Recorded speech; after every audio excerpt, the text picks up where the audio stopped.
Hello guys, welcome to my channel. இன்றைக்கி நம்ம பார்க்க போகிறது இடியாப்பத்துக்கு சைட் டிஷ்ஷான சொதி.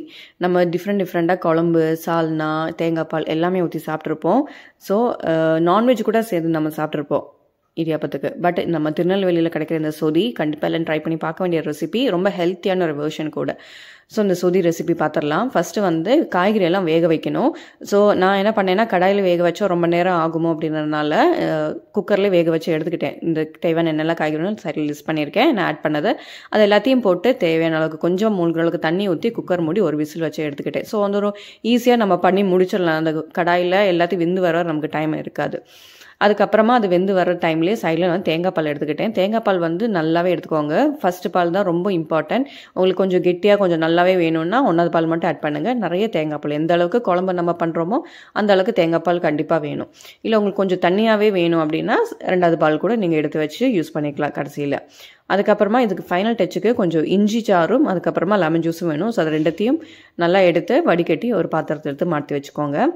அதுக்கப்புறமா நம்ம இதுக்கு வந்து பாசிப்பருப்பை வந்து வேணும். நல்ல மேஷி கன்சிஸ்டன்சியாக இருக்கணும், நல்லா மசிச்சு வேணும். ஸோ அதனால் இந்த பாசிப்பருப்பை நல்லா ஒரு 3 விசிலுக்கு வச்சு எடுத்தோம்னா கண்டிப்பாக மசிஞ்சிரும். ஸோ அதையும் எடுத்து ஒரு பாத்திரத்தில் எடுத்து மாற்றி வச்சுட்டு இந்த ஃபைனல் டச்சாக சுதி ரெடி பண்ணிடலாம். ஒரு கடாயில் கொஞ்சம் எண்ணெய், அதுக்கப்புறமா கடுகு, பட்டை, கிராம்பு, ஏலக்காய், பிரியாணி இலை எல்லாத்தையும் போட்டுட்டு கொஞ்சம் பச்சை மிளகா, கருவேப்பிலை, சின்ன வெங்காயம், மஞ்சத்தூள் எல்லாத்தையும் போட்டு நல்லா வதக்கிக்கோங்க. வெங்காயம் நல்லா வதங்கட்டும். காரத்துக்குமே நான் பச்சை மிளகா ஒன்று சும்மா கீரி தான் போட்டிருக்கேன். ஏன்னா பாப்பா சரியாக காரம் சாப்பிட மாட்டா, அதனால். ஸோ உங்கள் வீட்டில் உங்கள் குழந்தைங்க, உங்கள் ஃபேமிலி மெம்பர்ஸ் எந்த அளவுக்கு காரம் ஏற்றுக்கோங்களோ அந்த மாதிரி நீங்கள் போட்டுக்கலாம் காரம். அதுக்கப்புறமா நம்ம வேக வச்சுருந்த காய்கறி, நம்ம மூங் தால், நம்ம பருப்பு எல்லாத்தையும் போட்டு இந்த குழம்புக்கு தேவையான அளவுக்கு உப்பும் போட்டு நல்லா மிக்ஸ் பண்ணி எடுத்துக்கோங்க. இப்போ பார்த்தீங்கன்னா வெஜிடபிள் வேக வைக்கும்போது ஒரு தண்ணி பேலன்ஸ் இல்லை, அதோடு சேர்த்து தான் நான் போட்டிருக்கேன். ஸோ இந்த உப்பு போட்டு இந்த உப்பு எல்லா காய்கறியிலையும் மிக்ஸ் ஆகி வரணும். அதே மாதிரி இதெல்லாம் நல்லா ஒரு கலந்து வரணும், இந்த பருப்பு, இந்த காய்கறி எல்லாமே. ஸோ அதனால் ஒரு 3-4 நிமிஷத்துக்கு நல்லா கொதிக்க விட்டுக்கிறேன். ஏன்னா தேங்காய் பால் ஊற்றினதுக்கப்புறம் நம்ம கொதிக்க விட முடியாது. ஸோ இந்த ஸ்டேஜில் நம்ம எந்த அளவுக்கு கொதிக்க விடுறோமோ அதுதான்.